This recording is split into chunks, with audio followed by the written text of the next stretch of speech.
Welcome to the internet, live from the Marriott Library at the University of Utah. This is the Red Line Podcast. I'm your host, raging, quote, Bill Clinton, unquote, quote, build the Fourth West Tracks, unquote, Dunstan.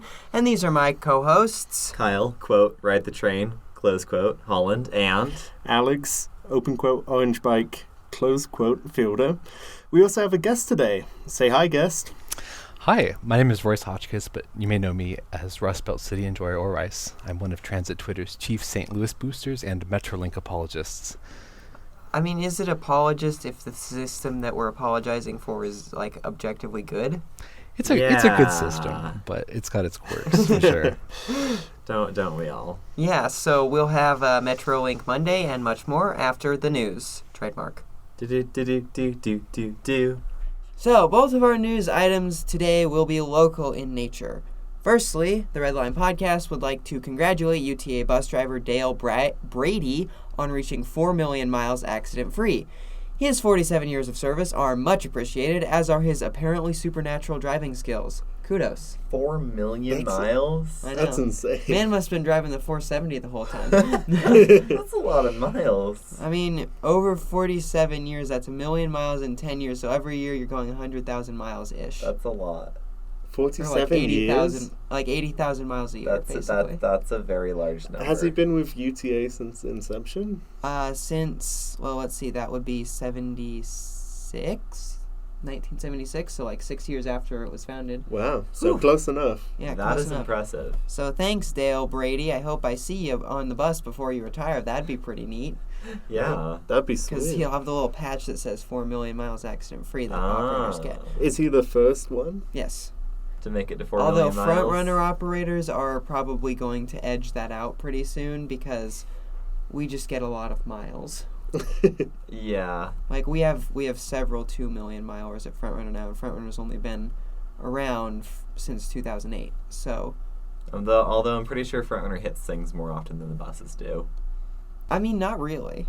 We just hit things with, tragic consequences more often than the buses do. You You make news. You better. very rarely hear in the news about a Yeah, bus versus something. that's just because it's like it's just a normal crash. Like, Yeah. it's just a car crash, and we don't do car crashes in the news. We only do, exciting styles of crashes in the news, like, for example, train versus car, train versus human, train versus bicycle, etc. We should do car versus car, though. And then people will be like, ooh, maybe driving isn't so safe. Traffic violence bad, question mark? Yeah, as much as I love treating every single train incident as like an industrial accident where you need to like figure out what went wrong and prevent it from ever happening again. A, we don't do that because we have no money, and B, maybe we should also do that Welcome about to cars. the Red Line Podcast. This is a podcast about engineering disasters. Currently without slides. Without slides for the rest of the time. I want let it be known to all of the listeners, I want slides. Kyle and Alex do not want slides. I'm indifferent on slides. You see, so... Well, you're going to be the one putting the slides in. Then I'm leaning towards no. Damn it. It's 2 out of 3. Frickin' democracy. Oh, I didn't know this was a democracy. Cool, I'll take that and roll with it. Yeah, I'm happy with that. Okay, bud. So moving on to our second piece of, less good news. In a move that shocks absolutely no one, the Salt Lake Bees have decided to flee the city to build a brand new stadium in South Jordan starting in 2024, specifically in the Daybreak area. Why? Our thoughts are with all those in Ballpark who will be affected by this change. If you live in the Salt Lake Metro, please consider supporting Ballpark area businesses in this difficult time. What is better about this new location? There's no poors and homelesses there, and the Larry H. Miller Corporation is a pile of trash that wants to sell cars and hates the city. Happy? Oh, right. I forgot they sold cars. Well, and they own RSL too, and RSL used to be in the city, but then And in the it's now in, 2000s Sandy it's or now in whatever. Sandy. Wait, where did the stadium used to be? I don't know, but I think it might have just been at Rice Eccles, because I was That makes reading, sense. some like Twitter threads stadium. and such about this, and it was mentioned that former Mayor Anderson, known as Rocky, fought really hard to try and keep RSL in the city, but then they went to Sandy instead, and so. Do you think this entire conflict of interest is just about like car sales, or are there other factors? No, it's just that it's just that they want to be able to do whatever they want and not have to interact with any of the minor issues that Ballpark has as a neighborhood. There aren't that many, and the city is actively working to fix them. So Yeah, but we couldn't do that. We gotta flee to, the worst possible place. I White imagine flight, woo! Hey, at least it'll be next to the red line instead of being next to all 3 tracks lines. service. You see, this is what made me extra mad about this, right? Like, we're trying to do mode shift around here, right? We Yeah. want people to get to things via transit. Ballpark's already a very urban Ballpark is stadium. super easy to get to via transit. It has a half-hour ride from every end of every tracks line. So basically, everyone in the Salt Lake Metro can have a 1-seat half-hour or transit less, ride, easily. or less, to Ballpark. Versus now, if you want to take tracks to Ballpark from anywhere in the South Valley, you're gonna have to get on the Blue Line, then go up to Fashion Place, transfer, go backwards, and then along the whole Mid Jordan line out And to Daybreak. Maybe they'll start running special blue lines that do the linchpin turn. They're not gonna do that. They're not going to do that. It's not a big enough event for that. Is the old ballpark stadium gonna be The demolished? news The article city- says they're going to demolish it and put something else there. The city wants to put apartments there or something. Yeah, which, just That's what fine. else? What else are you going to do? and there are with that? people on Twitter, of course, being like, gentrification. Fun fact, market rate housing production in gentrifying areas actually helps prevent gentrification because it absorbs the new incomers. But, anyway, I would prefer that the ballpark stay there, Yes, that because would now be we're going to have great. to rename the neighborhood to, Walmart or something. Kind of catchy. Lowe's? That's even better. It's a Lowe's station. Lowe's, Aw. Lowe's tracks. Yeah. Well, So, I imagine they just anyway, want a big parking lot. Yeah, this is a heartfelt fuck you to the Larry H. Miller Corporation. Thanks for being anti-people. Yeah, we should have the zoning commission zone your asses out of the city, Yeah. and tax your katushias until you're forced to move into Murray or something. I forgot know? we could do that. Yeah, we could. Wait, we could move them? We could have a special What if- tax district that only applies to car dealerships. We can. Hey, What if we moved them into the huge parking lot by Murray Central? Works for me. And put the And hospital parking transit in the garage. accessible. Oh, you got to buy a car. You don't have a car, so you should be able to get there via transit. This Yeah. is true. This is very true. Transit accessible car dealerships. Yeah, for like the- our new beautiful bike lane accessible car dealership Oh, on 9th yeah. South. It's very bike accessible. It's quite nice. Mhm. I don't know if they have any bike racks, but I'm sure you'll manage. And you think that a car dealership has bike racks? Once again, how are you going to buy a car if you don't have a car to go to a car dealership? You have friends with cars, right? Yeah, and Yeah. you already have a car. Yeah, you have a car. And you're you're going to buying a drive it second to the car. car dealership, trade your old car in for a new car. Oh. This is the only possible way to buy a car. Or get a new 3-year lease on the latest model year. Anyway, onwards to the show.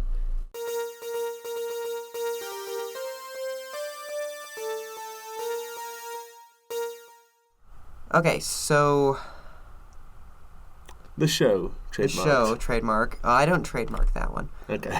Um, Someone's gonna do it if we don't. Yeah, we probably better, huh? So yeah, like we said in the intro, we have Royce Hotchkiss on here. He's kind of my favorite Twitter reply guy, and also from St. Louis. So we're gonna talk. You'll never guess about St. Louis. I thought we were talking about Kansas City today. Oh dear. I mean, St. Louis has the advantage over Kansas City on at least one regard, in that it doesn't have a downtown freeway loop of as magnitudinous proportions. Okay, now I'm pulling up the aerials. Yeah, look at the aerials. Kansas City has a better streetcar than us, but we definitely got off easy in terms of freeway loop construction. Okay, but you do have a light metro, and I think. Ooh. That's right. That beats the streetcar. Oh yeah, probably. Our streetcar is pretty Well, dumb. Streetcar would be nice too. Good streetcar. Yeah, Kansas City streetcar probably the best new streetcar other than. I have no idea who that is. I'll go check. Thanks, Alex. somebody just knocked on our door randomly and waved at us, and I have no clue who it is. We're leaving this in, by the way. Oh, we are? Yes. We're Definitely. walking away.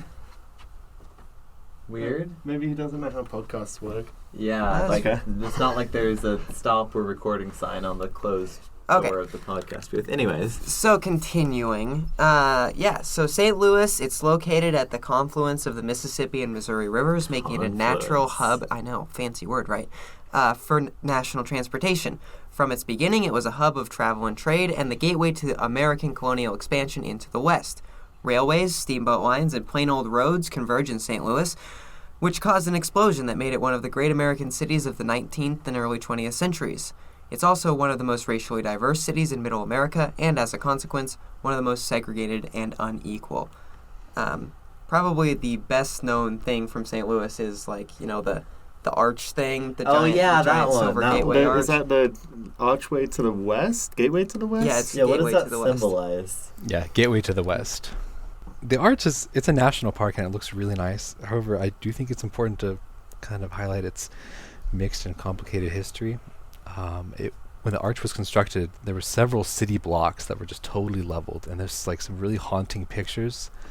You can see there's like only the churches were left standing, which you can still see today.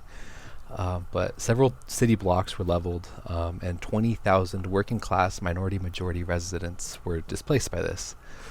I forgot back in the day when we just did that. So it was like an urban renewal thing, but it didn't actually serve, even a marginally useful purpose. Kind of, it was, yeah, in some ways it was urban renewal before urban renewal was. Before freeways. Yeah. Yeah. Oh yeah, now there's a freeway that goes right beneath it too. So we got that Oh, one. wonderful. Okay. Wait, what year was it built? It was opened in 1969. However, the leveling happened, I believe, in the 30s or 40s, and the arch got stuck in like planning and permitting hell, and then World War II Oh for my just God. years. So there was like this big empty space in downtown that was actually just used as a parking lot. Oh, okay. So they so they displaced all these minority majority residents, and then they just used their what were homes as parking lots. And you said there was a highway underneath the arch? It doesn't It just go up under the arch, but it goes under the arch grounds. Okay. Yeah, it's like okay. over off to the east a little bit, I think. Okay, but it's on the national park land. Yeah. Okay. Yeah. Yeah. That So- is a feat of engineering, truly peak humanity. But I was gonna say, were they just like displacing 20,000 people just because they didn't do the freeway thing? But I guess they They did it did anyway, both. So Mm. And then it says on our talking points here, quote, crime issues, unquote. Yeah, well, I mean,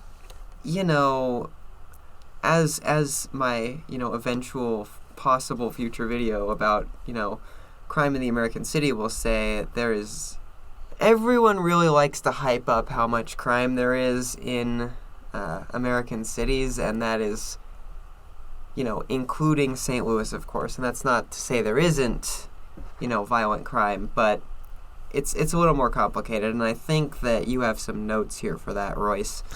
I do, yeah. So the city of St. Louis is very small. You can walk across it in about 2 hours. Isn't it like 300,000 people, just like, Yeah. 1.5 Salt Lakes, basically? Yeah, so the metro area of St. Louis is about 2.5 million, give or take. But the city itself is only 300,000. So most people that live in the St. Louis area do not live in the city of St. Louis. But that's interesting. yeah, within the city, it's quite small. And the reason it's small is because of something called home rule. But a lot of the poorer neighborhoods are concentrated within the city itself, not the surrounding areas. And you take that with decades of redlining, government neglect, poverty, you get a very high crime rate. I'm using huge quotes on that within the city itself. Yeah. But if you take the region as a whole, it's just incredibly average. Okay. Yeah, see, and that's interesting to know because people will just act as though you just, you go into St. Louis, you go into Chicago, you just get immediately shot and robbed. but I'm guessing that's probably not really the case. No, it's absolutely not. And it's like I said, that's the result of years of government neglect and poverty. That's policy choices that were made that are affecting lives, and it's an issue that needs to be addressed, but can't be fixed with more cops or anything like that. Wait a minute. Police state bad? I never would have guessed. Okay, so there's some local context disproving or taking time to be like, hey, maybe the purported issues aren't necessarily quite what they're made out to be in the right-wing media. But moving on to history, we kind of just have the usual trolley story. As always. Yeah, as with literally every city in this country. So streetcar service began in St. Louis in 1859, just before the outbreak of the Civil War. Lines were built and expanded for the next several decades, with the first cable-hauled line completed in 1886 and removed, 5 years later in 1891, and then the first electric streetcars in 1889. Very typical. Very typical.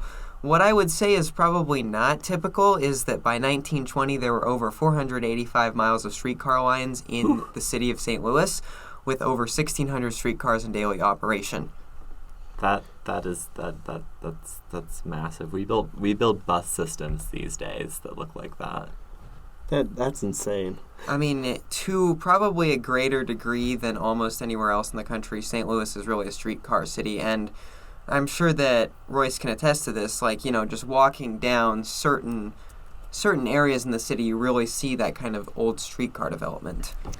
Absolutely. It's pretty easy to tell where a lot of the streetcars used to run. And some of them are even like proto-light rail systems, too. But So now this is a question I've had for you. Have you seen any streetcar or trolley or whatever tracks, kind of still in the road? Because there's a couple of places around here you can find those, and I just wondered if you knew of any in St. Louis. I know they're around. I have not personally seen them, but I've seen internet posts of they resurfaced this street and they found trolley tracks underneath it. Yeah. Well, there's our legacy down the drain. It's fine. So, bustitution of lines began in the... very funny, I know. And continued unabated until May 21st of 1963, I think. I didn't write it down for whatever reason. We'll fact-check that later. When the last streetcar, the number 15 Hodiamont... Am I saying that right? Hodiamont? Yeah, that's how I've always heard it pronounced. Either way. Okay, cool. So it made its final run on that day, and rail transit would not return to St. Louis until the 1990s. In some ways, a shorter gap than a lot of other cities. Like, some people lost their streetcars in the 30s or 40s, and then got light rail in the 80s and 90s. St. Louis lost them in the almost the mid 60s, and then literally 30 years later. Oh crap, maybe rubber tires are not the superior technology for all transit systems. Interesting. This is an interesting side note. There was I've heard it said before that, the streetcars here were they were very much loved by the locals, and they were comparatively well ridden right through their closure, and the closure was widely unpopular with the local population. I think last night when we were talking, you told me something about students being taken on rides just to pump up the numbers so they'd stay around longer or something. Well, it wasn't to pump up the numbers so much as it was just to experience them. There's a gentleman I know, and I forget how old he was, but he was in grade school when the streetcars were announced that they were going to be torn out, and his teacher would take their class on streetcar rides just so that way the kids could experience them before they were gone forever, basically. That's really interesting. I mean, when you think of the end of the streetcar, you think of people just being like, oh, those are so old-fashioned, we're just going to build a freeway and that's going to be the best thing. But I guess, in some places there was some real sense of loss and nostalgia. Oh, absolutely. And a lot of the streetcars here were, like I said, proto-light rail systems, and they had, like the Hodiamont had its own dedicated alignment for a lot of its running, and so did I believe the U-City streetcar, which is actually a lot of the Metrolink Blue Line now. Yeah, super interesting. And then, as another sort of interesting side note, Route 15 no longer exists in St. Louis, so I'm assuming that either that route is no longer served or another route serves it. Yeah, there's no number 15 bus. Very sad. So the Bi-State Development Agency took over transit operations in Greater St. Louis in 1963 and continues to operate them to this day. In 1973, the first of several sales tax increases went into effect. It was a half cent on the dollar at the time, allowing BDSA to cut its fares from 45 to 25 cents, which I wish fares were 45 to 25 cents. That's crazy. And I imagine that boosted ridership. Wonder how much that is in today dollars. That's a good question. Can I run that through an inflation calculator? Sure. Because it's probably like $2.50 and we're just all being nostalgic for no reason. Yeah, so service continued in a mostly unchanged and with, all respect to the Bi-State Development Agency, not particularly good or bad manner until the 1990s, when a new development was to forever alter public transportation in St. Louis and its surrounding areas. And we need to play You know that Alan Fisher music compilation of the train one? Oh, I love that. I have so, no yeah. idea.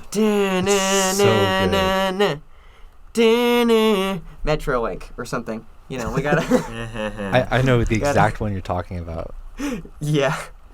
That 45-cent fare is $2.92 today, and the 25-cent is $1.62 today. Nice. Competitive. So yeah, we're just being nostalgic. So fares have technically gone up because fare is what, $2 on Metro right now? $2.25 for just a one Metrolink ride, but they do have $5 day passes, which is unlimited bus and train rides. So that's what most people get.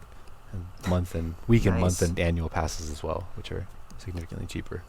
Random question: do they have fare capping, or is that not a? Or do they just use the passes? No fare capping, just the passes. Okay, cool. So new, flashy, and modern, as I said before. Metrolink. By 1990, light rail had proven itself as a cost-effective option for improving public transportation all across the country, from Portland to, Cleveland and Pittsburgh and San Diego.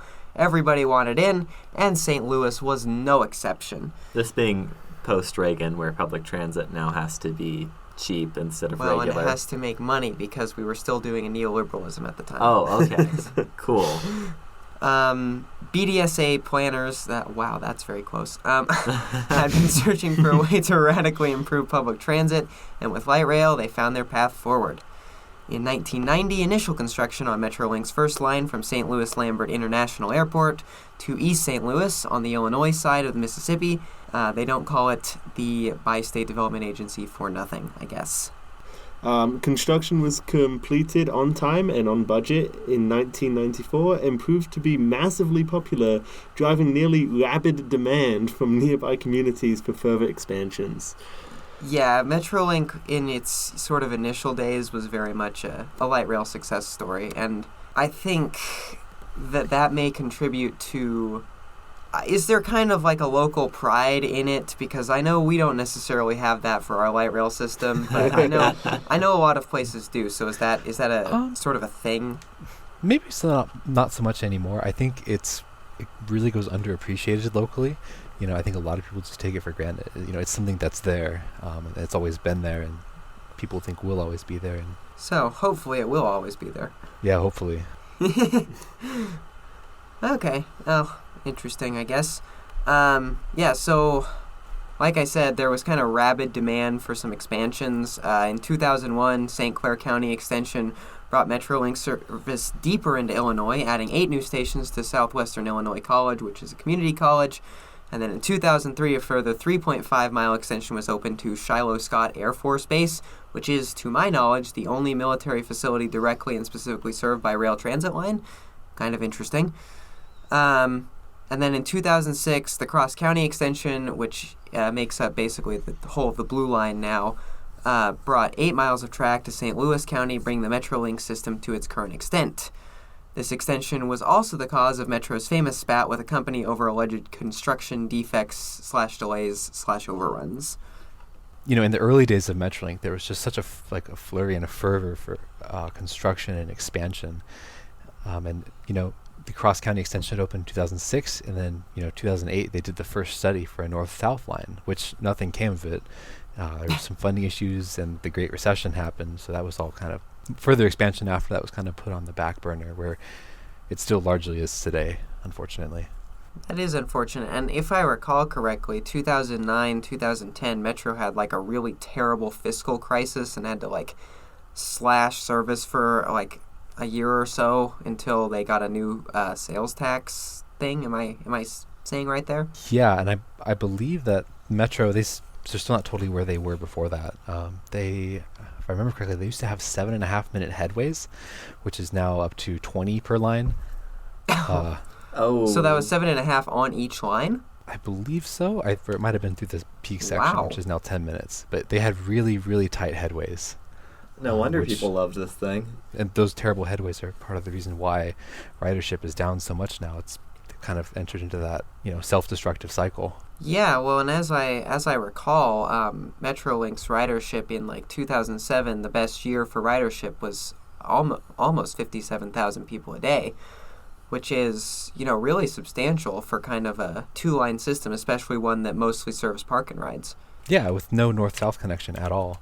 Yeah, we'll get into that, but it kind of speaks volumes to why Metrolink is kind of a unique system. That is actually the next bullet point. So we got to talk a little bit about Metrolink's really unique design, because it's very unlike almost any other, with the exception of Charlotte and Link in Seattle, new build light rail system in the United States, and it's especially unique for its time, the late 80s and 90s. So it has, unlike most of those systems, a high degree of grade separation, generally high speed, and is basically a light metro. And I think this makes it your turn, Royce. Yeah, so because of what you just mentioned, the high degrees of grade separations, a lot of its own, it runs on its own infrastructure, and there's no street running at all. Metrolink's on-time performance is 98%, which is kind of insane. Wow. What is That's this, unbelievable. Switzerland? Literally unbelievable. I cannot comprehend that. The headways are not great, but a train will turn up when they say a train will turn up. The headways used to be great, and they could Yeah. be great again. Make headways great again or something. And then the other kind of remarkable thing about Metrolink is that it sort of achieved this, virtual light metro status very cheaply, because whoever planned it was really smart and reused this kind of super unique legacy infrastructure that St. Louis has in the Eads Bridge and the St. Louis Freight Tunnel, and got more stuff from our local expert on that one, I think. Yeah, sure. So, there's a lot of good infrastructure reuse. Some of the Illinois sections are questionable. It literally runs through cornfields, and has some of the biggest parking lots I've ever seen anywhere. Despite not hauling any corn. There's been talk about this with some St. Louis urbanists, but it's like a pipe dream where Metrolink would take in fresh produce in the morning from the fields on obviously it's probably never going to happen, but Good idea. that would be That's not a joke. That's crazy. that would be a cool thing if it would ever happen. Probably not, but Yeah. yeah. So the Eads, I'll talk about the Eads Bridge first. Before the arch was St. Louis's iconic landmark, that honor fell to the Eads Bridge. The Eads Bridge is a large steel bridge designed by James Buchanan Eads. It's 148 years old, having been completed in 1875. It was the first of its kind globally. Really, in the entire world. Mm-hmm. It was the first bridge to span the Mississippi south of where it joins with the Missouri. So where it starts to get really wide. Really big. Yeah. That's a beautiful bridge. It's gorgeous, yeah. Yeah, I know. We just pulled up a picture and wow. We're gonna have to stick this on the thumbnail, I think. Yeah, so it's a steel arch bridge, and it was, first of its kind and represented a paradigm shift in bridge construction away from wrought iron. It is 6,442 feet wide, or 1,964 meters, or long, not Wow. wide, sorry. So it's a pretty long bridge. It's a huge bridge. It's comprised of 2 decks. So the top deck carries road and pedestrian traffic, and the bottom now carries the Metrolink. Okay, that's awesome. I know, and I think we were saying this last night that at one point, because the lower deck is reused freight and mainline passenger service infrastructure, there were mainline freight, mainline passenger service, streetcars, bicycles, pedestrian, automobiles, and like covered wagons going over it all at the same point. This is like the bridge Yeah. trademark. Yes. As far as I'm concerned, perfect bridge. I found some really cool, the first trains that went over it were steam trains, and now there's a, modern electrified metro system, which is just kind of crazy to think about. And the bridge was built in 1875. Yeah. I mean, I think this beats out the Golden Gate Bridge easily, if only because it has a... Still has trains. Yeah. It reminds me of the Steel Bridge in Portland. Yes, it is kind of the same generation, I think, as the Steel Bridge. Yeah, it was constructed so insanely well. In 1949, they properly strength tested it with electromagnetic strain gauges, and they found that James Buchanan Eads' original estimation of an allowable load of 3,000 pounds per foot, or 4,500 kilograms per meter, could be raised to 5,000 pounds per foot.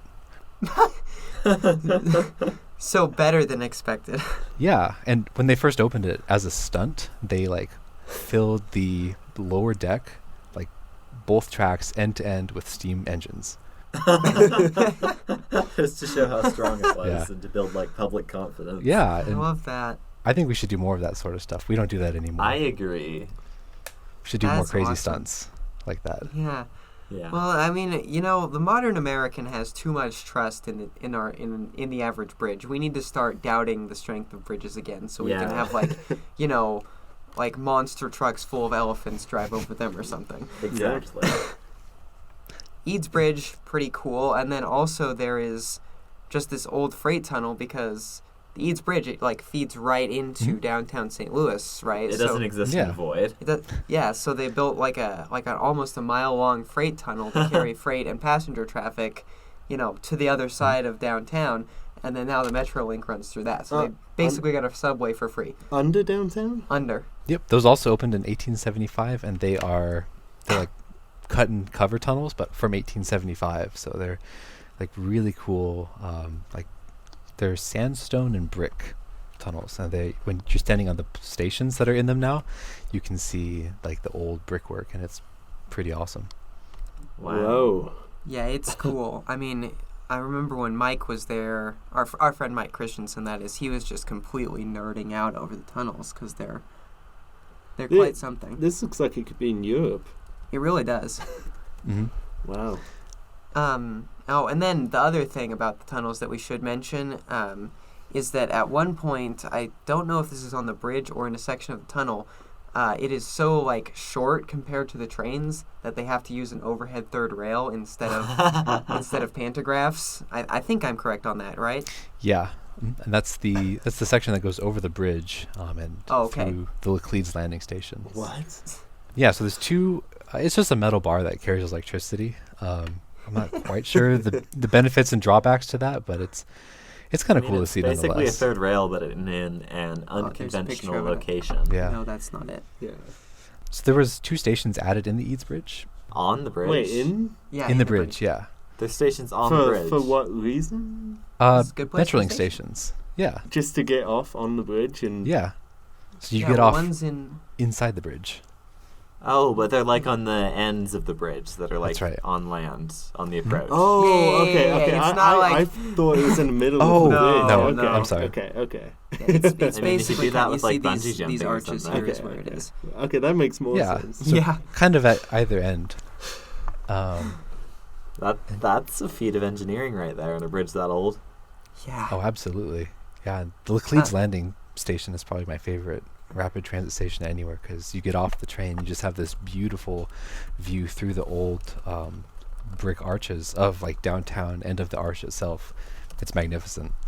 So yeah, the freight tunnels also have 2 stations that were added in them. That would be the 8th and Pine station and the Convention Center station. So they're subway stations that were parts of the old tunnels were cut away, and modern stations and platforms were added. This is the very definition of smart infrastructure reuse. Yeah. And yeah, it's very impressive, and I am continually almost flabbergasted that it exists, especially in a light rail system from the 90s when everyone else was just like, stick it on the streets, it'll be fine. So did the freight trains just take a different route through St. Louis or around St. Louis, or was it just abandoned? So the freight trains, they now use the MacArthur Bridge, which crosses just a little bit south of the Eads Bridge, and the Merchants Bridge, which is just a bit to the north. But A lot of rail bridges here. yeah. Wikipedia is actually wrong. It has the Eads Bridge, the rail deck, and the freight tunnels as being abandoned in 1974. But 1974 is when Amtrak ran their last train through it. I have been looking far and wide for pictures of Amtrak trains in the freight tunnels and on the lower deck of the Eads Bridge.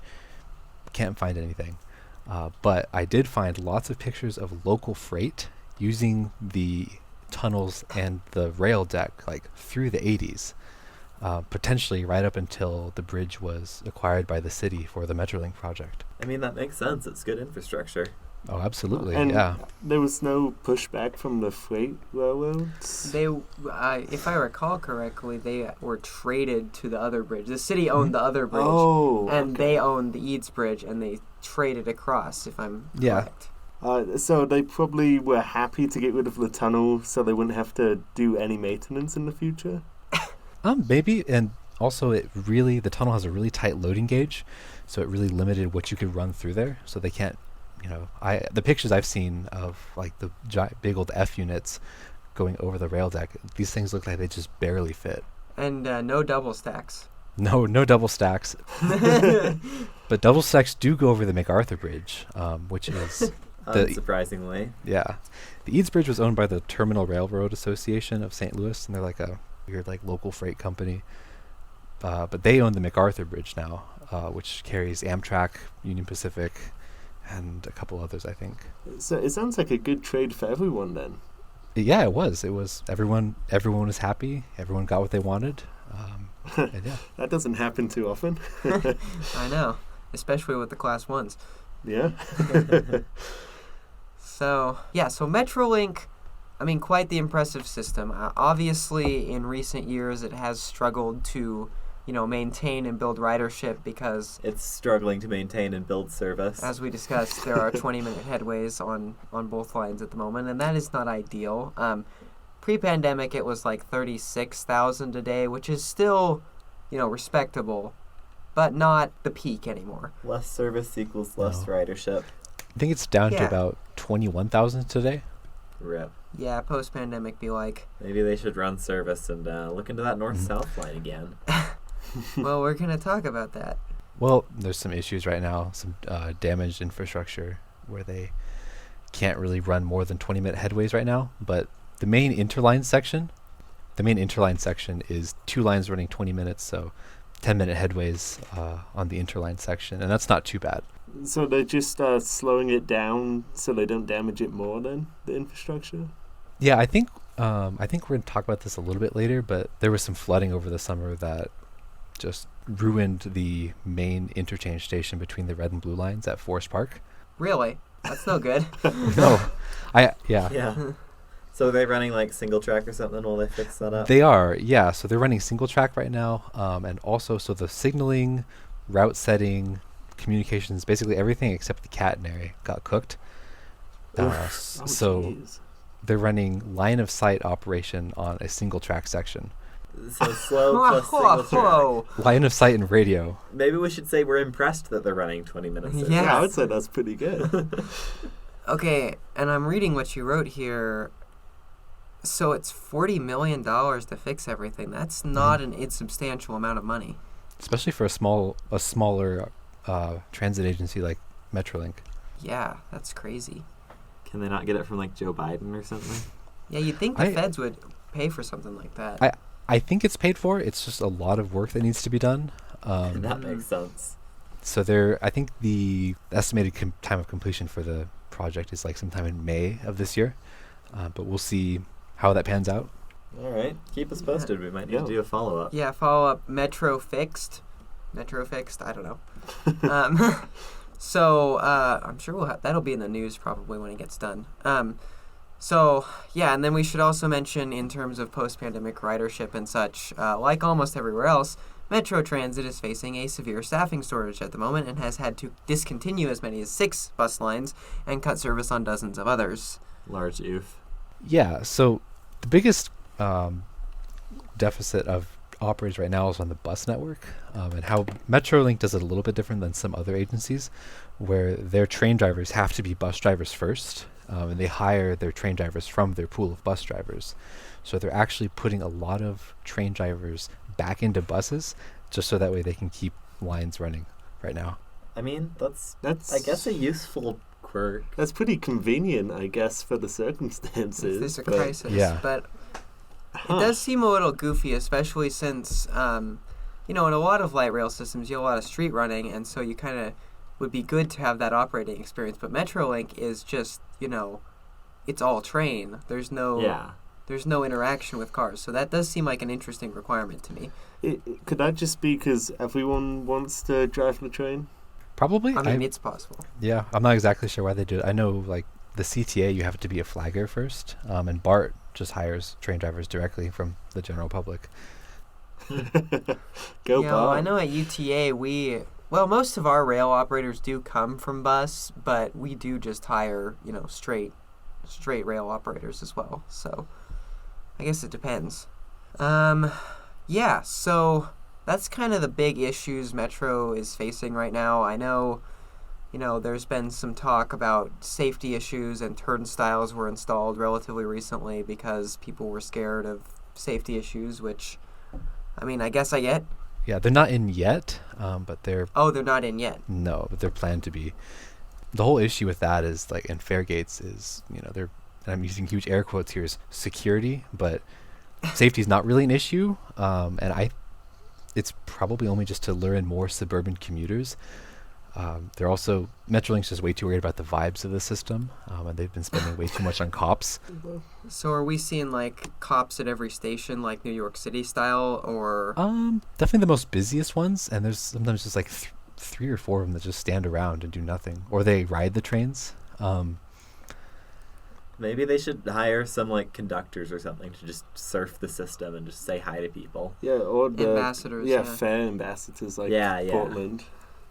Yeah, that seems a little, probably not a great way to encourage ridership among low-income and minority communities. That's right. Who are the people who probably are riding the most anyways, but, that's just my thought. They're still chasing suburban commuters. It's all part of the, commuter rail mindset, not rapid transit. They recently awarded a contract for $8 million, which is a lot for a tiny system like Metrolink. I think it's a stupid project, and they're basically just burning money to appease suburbanites instead of making the system better. Yeah, especially since I don't believe that there has ever been a huge fare dodging issue on Metro Link. I don't know, because there is no fare enforcement at all. I have never... It's proof of payment, but I have never once been asked to show my ticket. Okay. I mean, that's entirely possible. The only places you ever get, asked to show your ticket here is in low-income areas. So, thanks, UTA police. But, yeah. All right. So, those are kind of the big, stuff happening to Metro right now. And we kind of want to discuss what's next, because if I have in my notes here that there has been a kind of weird historic streetcar opened recently, and 2, the north-south line may actually be getting done, ? Yeah, so you're probably talking about the Delmar streetcar, which is why I said earlier that our streetcar is significantly worse than the Kansas City one. It's a heritage streetcar line, and it could be a useful connection from the Forest Park area to the Delmar loop, but it's It runs, I think, like once an hour, and it's just a deeply unserious form of transit, and it's obvious that the city sees it that way. And they only started running it in October because the feds told them, hey, they got a lot of grant money. And the feds said, either you start running this or you pay us our money back. What were they doing before then? Just not? They just shut it down since the pandemic. Oh. And it only runs like Thursday through Saturday now. What?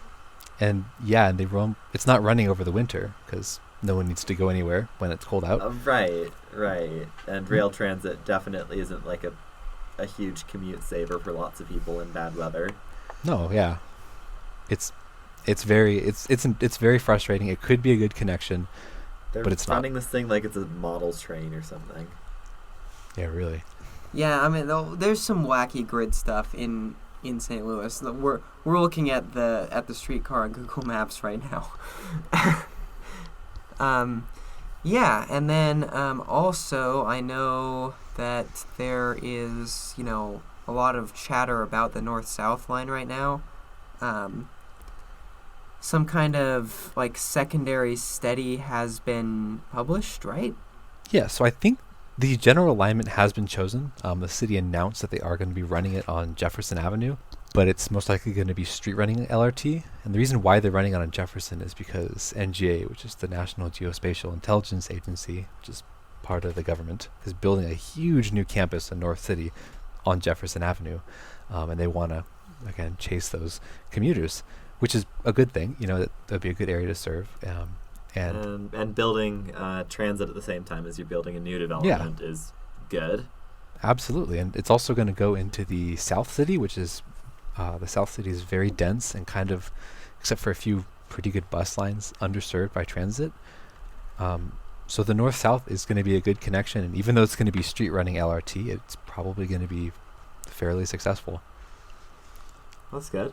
That's very good, and it connects down at 2 stations downtown, it looks like, on their little executive summary thing they have. Yeah, so they're going to be building a infill station on Jefferson Avenue when there needs to be an infill station there already, and 2, that's just a good spot for that. And I think I would have preferred if it was on Grand Avenue. That is the busiest bus route in the city. It's the number 70 Grand bus, and I think we should be replacing our busiest bus routes with rapid rail-based transit. But that is a pretty sound strategy. Well, why would we do that when we could just not? Yeah. I would simply not. Yeah, I mean, from what I can see, it looks like a really good project. Certainly would be a really great boon to a lot of the neighborhoods it serves, for sure. Absolutely. Other than being street running LRT, I am very excited for this. I think it's going to be a great project that's well overdue. Well, yeah. It is the year 2023. It was considered as early as 2008, as we discussed earlier. So it's like 15 years later, and now they might actually be doing it. Yeah. So. Wow, love that. Yeah. Yeah. So that's all I've really got in terms of content for this episode. If there's anything else you want to talk about, Royce, I'm glad to accommodate that, because you've, insanely knowledgeable, clearly. Oh, thank you. I think I've gone over everything I wanted to as well. All right. Well, in that case, thank you so much for coming on. We really appreciate your time. Yeah, thank you. I like talking about the tunnels. Yeah. Yeah, they're super cool. Yeah. Thank you for having me. Oh, yeah, absolutely. Anytime. You've been a great guest. I can't say our best guest because that would be rude to the other people we've had on. Yeah, so conclusion, as I wrote in the episode, St. Louis, good and cool, could use some love and might be getting it. Yeah, hopefully. Yeah, so other than that, thank you for listening. Please remember to like, comment, and subscribe on YouTube, and to leave us a rating on iTunes and Spotify. No, seriously, we want your feedback. Please comment. We always love to hear new things from listeners. And with that, we're going to Patreon. Wow. And we have had a big boost in Patreon subscribers. Have we? We've had 3 new ones. Oh, I'm not since- logged in this computer, Kai. You have to. open Okay, it. I can read the things. We have had a good amount. Was that after your Austin episode? I think it might have been from the Austin episode because I know there are a lot of light rail boosters in Austin. So This is true. I've really enjoyed your guys' light rail, Austin light rail episode. I left feeling way more informed and just equipped to argue with people online about light rail in Austin. Thank you. our favorite pastime. We appreciate that. I mean, one of our biggest goals in doing the podcast was to raise awareness about things that people might not necessarily think about otherwise, because Project Connect is never going to be national news in this country, even though it probably should be. Yep, it definitely Just should because that's not how we think about public transportation in America. So, yeah. I know personally, I just wanted to start the podcast so I could edit stuff, but now I care about public transit, so... Yeah, I mean, it's been a heck of a ride, I'll say that. Let's do the Patreon scroll. At our frontrunner tier, $10 or greater, we have Curtis Herring, Mike Christensen, Phobos2390. And Zach Adams. Thank you very much. At $5, our red line tier, we have Brian Smith, Christopher Whaley, Jacob Whitecotton, and Robert P. Walsh. At slightly above Blue Line tier, we have Just Cuz. And Blue Line tier, we have Ben Busath, DJ Will Watkins, Hi, Will. Ethan McDonald, John Heron Gorman, Martine Hecker Martinez, Old Trolley, and Seth. Wow, that is a lot more Blue Line subscribers. Yeah. So, yeah, thanks, guys. Especially to the new people who will be receiving the additional content that we give to Patreon. Yeah. Royce, what are your internet plugs? Oh, yeah. You can just find me on Twitter at Rust Belt City Enjoyer. I post about St. Louis and Rust Belt cities and just transit in general. Yeah, and great follow. Honestly, a really great follow. You gotta get into the Rust Belt hype train because the Rust Belt cities are this country's future. And Climate or something? Yeah, climate or something. Yeah. So, yeah, get on the train. Cincinnati streetcar good? ? Yeah. Yeah. Yes. And it's a special, infinity loop shape. So, We stand the Cincinnati streetcar. yeah. Thanks again for coming on, Royce. If you want to hang on for a minute more. Oh, are we doing a Patreon question? Yeah, do we have any that's good for not being hyper local is my question. I mean, if we don't, then We have UTA. I'm always happy Downtown to Salt talk Lake about... City, Downtown Salt Lake City. And Mike Christensen's trivia question about, quote, how many passenger rail stations in the world feature tracks with 3 or more gauges? Gosh, I don't know. I can't think of any off the top of my head. Maybe. Probably some on the Iberian Peninsula. Yeah, probably Okay. between France and Iberia, or maybe in Spain. Pennsylvania somewhere. Because I know there's Penn Trolley and Oh, yeah. also mainline services, and the trolleys in Pennsylvania and the Norristown High Speed Line doesn't, I don't think, use Penn Trolley or standard gauge. Okay. So, I couldn't tell you, but I'm sure there are some somewhere. We might need to follow back up on that one, but the rest of these are hyper local. So. Okay, well, we'll That's answer fine. those a different time then. All right. Yeah, that's the episode, really. So, Cool. yeah, thanks for listening. Bye. Yeah. Bye.